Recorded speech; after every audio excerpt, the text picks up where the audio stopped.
Big TV భక్తి సమాచారం WhatsApp ఛానల్లో జాయిన్ అవ్వండి. అన్ని విశేషాలు ఎప్పటికప్పుడు తెలుసుకోండి.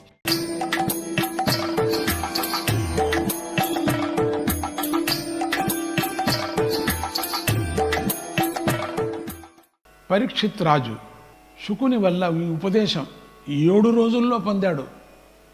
7 రోజుల్లో పునీతుడయ్యాడు. ఇంకో కథ వస్తుంది, వేణుడు 7 సెకండ్లో పొందాడు, 7 నిమిషాల్లో భాగవత ఉపదేశాన్ని. అంటే అత్యంత శ్రద్ధతో ఒక్క శ్లోకం చదివినా చాలు, సగం శ్లోకం విన్నా చాలు అన్నారు. అటువంటి భాగవతం యొక్క మహిమ అంత ఉంది. 7 రోజుల్లో పొంది పునీతుడై పరమహంస పదవిని పొందాడు పరీక్షితుడు. భావనాశీలుడైనటువంటి భక్తులారా, మీరందరూ కూడా వేదమనే కల్పవృక్షం నుంచి పుట్టి శుకముఖం నుంచి చులుక నోటి నుంచి జారిపడిన ఈ భాగవత రసాన్ని మరణించేదాకా త్రాగండి. నిగమ కల్పతరోర్గలితం సుఖముఖద అమృత ద్రవ సంహితం పిబత భాగవతం రసమాలయ ముహురకో రసికాభువి భావుకాహ. ఆ నోటి నుంచి వచ్చేటువంటి రసం ఉందే, రసాలు మామిడి పండు మనం అదంటే కదా మీకు అర్థమవుతుంది. భాగవతం ఉదాహరణ చెప్తే రసాలు, న్యూజూడి రసాలంటే తెలుస్తుంది మీకు, అథవా బాంబే పండు అంటే తెలుస్తుంది మీకు. న్యూజూడి రసాలంటే అది తీసుకొని తాగినప్పుడు జొల్లు జ్ఞానం వస్తూ ఉంటుంది, కింద పడుతూ ఉంటుంది. న్యూజూడి రసాలు అన్నప్పటికీ మీకు అప్పుడే వచ్చేసింది, జొల్లు వచ్చేసింది, అందరూ నోట్లో వచ్చేసింది. ఎటువంటి కాయలా వాడు కూడా తింటాడు. ఆ మామిడి పండు కాలంలో తినాల్సిందే, లేకపోతే జన్మ ఎందుకు? అట్లనే భాగవతం వినాల్సిందే, జన్మ ఎందుకు అన్నాడు. న్యూజువిడి రసాలు తింటే కదా అని అంటారు. ఏం చేసేది? అందుకని దానికి ఇక్కడ పోల్చారు. అమృత ద్రవ సంహితం సుఖముఖ అమృత ద్రవ సంహితం, సుఖముఖం నుంచి వచ్చినటువంటి అమృతమైనటువంటి ద్రవ సంహితమే భాగవతం. పరీక్షితుడు దాన్ని తాగాడు. అది చెవులతో తాగాడు. ఏం చెవులతో ఎట్లాంటి తాగేయటం ఏంటో, నోటితో కదా తాగాల్సింది. మామిడి పండు నోటితో తాగుతాం, భాగవత రసాన్ని చెవులతో తాగుతున్నాం. భాగవత రసాన్ని మరణించేదాకా త్రాగండి, వింటూనే ఉండాలట. అందుకనే ఆ యూట్యూబ్లో పెట్టారు స్వామీజీ, వింటూనే ఉండాల. ప్రహ్లాదుడు మొదలైనటువంటి అనేక మంది భక్తులు అన్ని రకాలుగా భగవంతుణ్ణి కీర్తించారంటే అందులో ఏదో బలమైన కారణం ఉండే ఉంటుంది అని మనకు అనిపిస్తుంది. ఒక్కొక్కళ్ళు సాధనకు ఒక్కొక్క కారణం ఉంటుంది. ప్రతి ఒక్క వాళ్ళ జీవన చరిత్ర తీసుకున్నప్పుడు ఏదో ఒక కారణం ఉండక తప్పదు. కానీ అందరి సాధనకు సాధారణమైన కారణం ఒకటే ఉంటుంది. అదేమిటంటే భగవంతుడు తన అవతారాలలో తన భక్తులను ఉద్ధరించిన విధానమే. నిజానికి భగవంతుడికి ఎన్ని అవతారాలు ఉన్నాయో ఎవరు చెప్పలేరు. కానీ 21 అవతారాలు చాలా ప్రసిద్ధిలో ఉన్నాయి. అందులో దశావతారాలు మరీ ప్రాచుర్యంలో ఉంది, నిజంగా ప్రచారంలో ఉంది. ఆ దశావతారాల గురించి చెప్పుకుంటే కానీ మనకు భక్తి దృఢపడదు. అందుకే భాగవత భక్తులను గురించి చెప్పుకునే ముందు భగవంతుడి దశావతారాలను సూక్ష్మంగా మనం పరిశీలిద్దాం. అవతార పరంపర. మహావిష్ణువు యొక్క అవతారాలు అనంతాలు, చెప్పలేనన్ని అవతారం. వాటిలో ముఖ్యమైన వాటిని లెక్క వేసుకుంటే ఒక లెక్క ప్రకారం 21 అవతారాలు, మరో లెక్క ప్రకారం దశావతారాలని తెలుస్తాయి. ఆ దశావతారాలని మనం కొంచెం స్మరిద్దాం. మత్స్యః కూర్మో వరాహశ్చ, మత్స్యః కూర్మో వరాహశ్చ, నారసింహశ్చ వామనః, రామో రామశ్చ, కృష్ణః కల్కి దశస్మృతాః, కృష్ణః కల్కి దశస్మృతాః. ఇక మత్స్యావతారం. మత్స్యో యుగాంత సమయే, మత్స్యో యుగాంత సమయే మనులోపలబ్ధక క్షోణీమయో నిఖిల జీవ నికాయకేతః క్షోణీమయో నిఖిల జీవ నికాయకేతః విశ్రంసితా మరుభయే సలిలే ముఖాన్మే విశ్రంసితా నురుభయే సలిలే ముఖాన్మే ఆదాయ తత్ర నిజకారక వేదమార్గాన్ ఆదాయ తత్ర విజహారః వేదమార్గాన్. పూర్వం వైవస్వత మనువు నదిలో అర్ఘ్యం ఇడుస్తుండగా అతని చేతిలోకి ఒక చేప పిల్ల వచ్చింది. ఆ చేప కుండలో, తొట్టెలో, నూతిలో, చెరువులో, నదిలో క్రమంగా పెరిగిపోగా చేసేది లేక ఆ చేపను ఆయన సముద్రంలోకి వదిలాడు. అక్కడక్కడ వేశాడు. చిన్న చేపే కదా అని చెప్పేసి కుండలో పెట్టుకున్నాడు. తర్వాత పెద్ద చెరువులో పెట్టాడు. అట్లా అట్లా అట్లా పోతూ ఇంకెక్కడ ఉండదని చెప్పి తీసుకుని సముద్రంలో వేశాడు.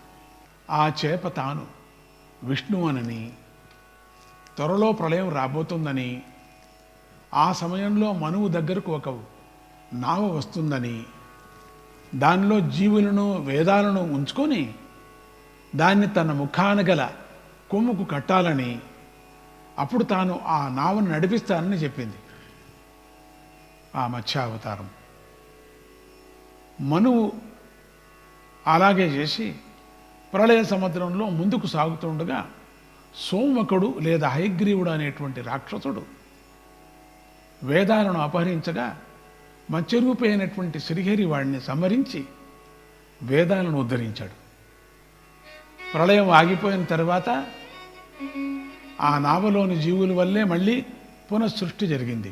ఆ నావలో వేసుకొని వెళ్ళాడు కదా, ఏ పెద్ద నావ అది, సాధారణ నావ కాదు, చాలా అద్భుతమైనటువంటి నావ అది. ఇప్పుడుండే పెద్ద పెద్ద షిప్పులు ఉన్నాయి కదా, అటువంటి ఒక 1000 ఉండేటువంటి షిప్పులు ఉండేటువంటివి. అందుకని అవి వేరు వేరే విధాలుగా ఉండేటువంటివి. అంటే 5, 6, 7, 8, 9, 10, 11, 12 అంతస్తులు ఉండేటువంటివి. భూమి ఎట్లా ఉంటుందో అదేవిధంగా, ఆకాశం ఎట్లా ఉంటుందో అదేవిధంగా అన్నీ అదే సృష్టి రూపంతో ఉండేటువంటి ఆ నావలో నావ అని పేరు పెట్టారు.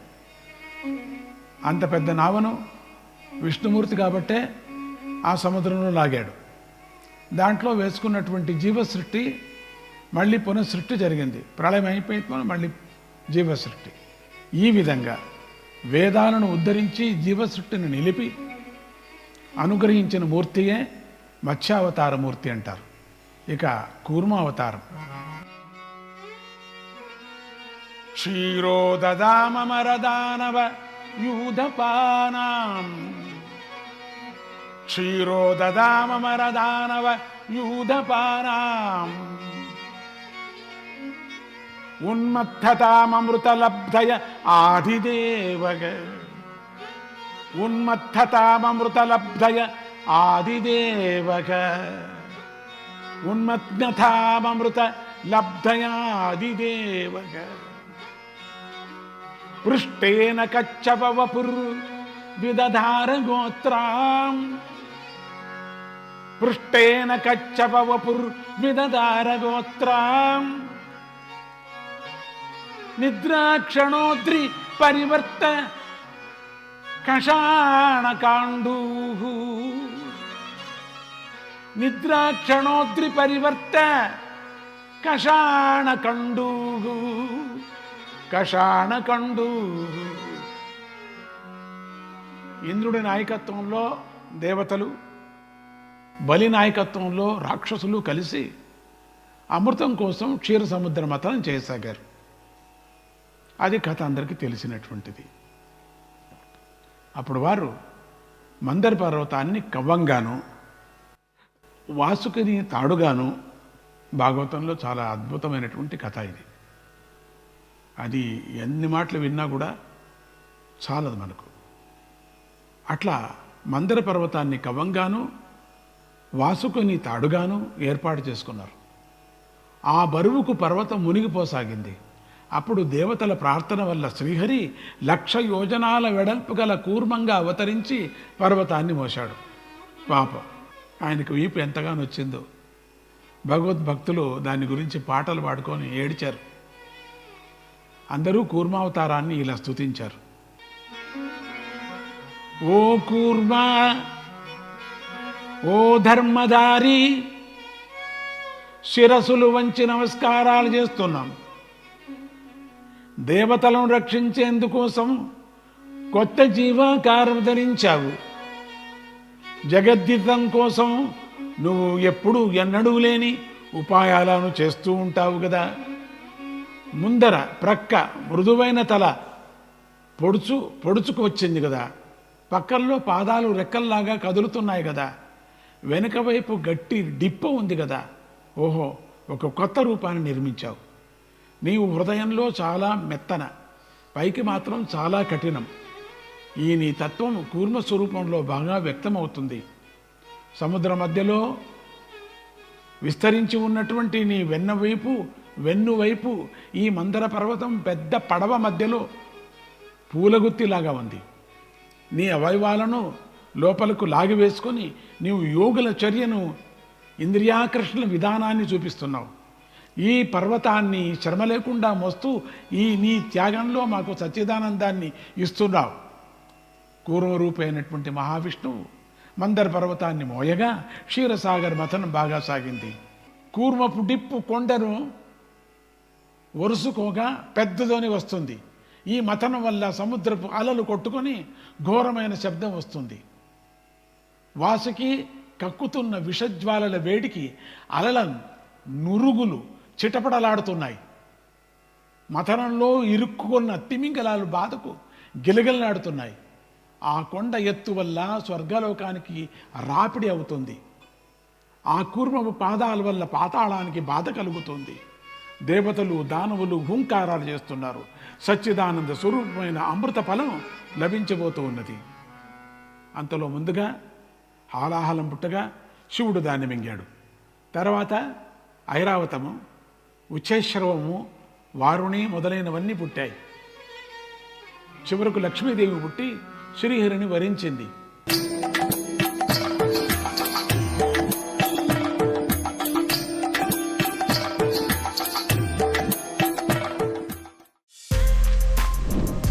For more videos like this, subscribe Big TV channel.